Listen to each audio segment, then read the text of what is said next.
Active investing. Now, active investing is the same thing as passive investing, but there's a few more steps.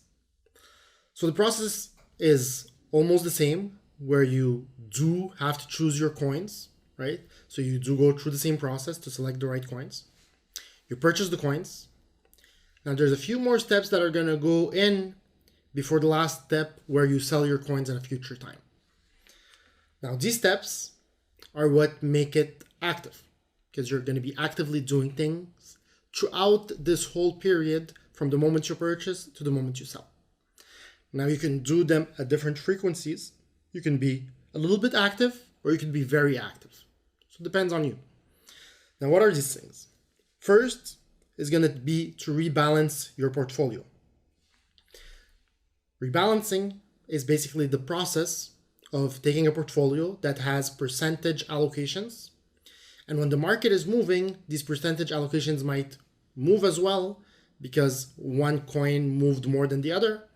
So basically you would sell the one that went up a bit to buy some more of the one that went down a bit.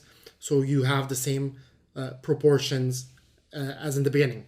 So this is something that's very popular in the stock market, where you have funds that have 25% in financials, 10% in technology.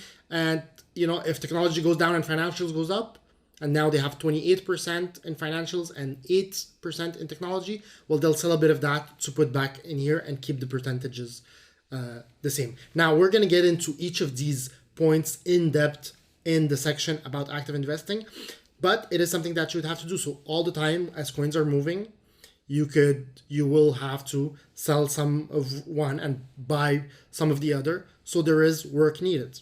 Changing coins when needed, that's also something else. So if you have one coin that did amazingly great and all the news came out, but now there's nothing else that's going to happen with this coin for maybe a year, because the team is going to be working on something and no news, no new developments, you might say, okay, well, you know what, I'll sell this one because there's this new coin that's coming out that has this crazy project and they have so many news coming out and they have so many dates to release new versions of their software or whatnot. So I want to put in this one for this period. And then when that period finishes, maybe you sell that one and buy another one. So you're alternating between coins as you see news and events and things happening. And that will help also with boosting your returns, like the rebalancing. Another thing that you would be doing is changing your asset allocation. Again, your asset allocation, we're going to be going in that later in depth, but it's basically the percentages that you have in each coin or in each or in USD or in Bitcoin or in altcoins, that you might have to change based on what the market has done. So if the market is really up, you might sell a bit of your coins to USD to lock in profits. And if it goes really down, then you might use that USD to buy more coins at a lower price. So then your asset allocation, which we'll go in depth later on, by changing it, you can increase your profits. So that being said, what are expectations of being an active investor? Well, it has to be better than being a passive investor, right? Because you're putting in more work. You're not going to put in more work to achieve the same types of returns. You have to achieve more. Now, it doesn't mean you are going to achieve more. Maybe somebody who's an active investor isn't good at it. He's changing coins to the bad coins all the time. So for him, it would have been better if he just held and not done anything. Or maybe he's not good with changing his asset allocation and he tries to time the market and he does it very wrong.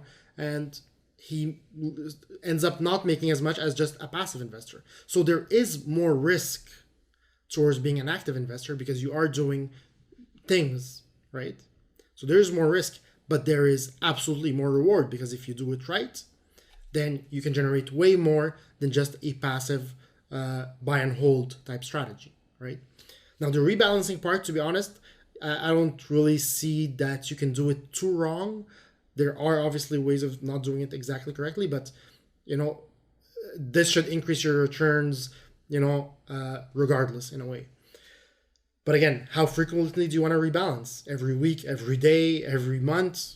It depends, right? Every X percentage? It depends. And the more you want to be active, the more the returns can grow. Okay. Now, obviously, do you want to do active investing or passive investing? It depends. It's not because one of them will generate more or has the possibility to generate more that you have to do it. It depends what's best for you. Okay? And that's why in the next lecture, we're going to compare both and see which one suits you best.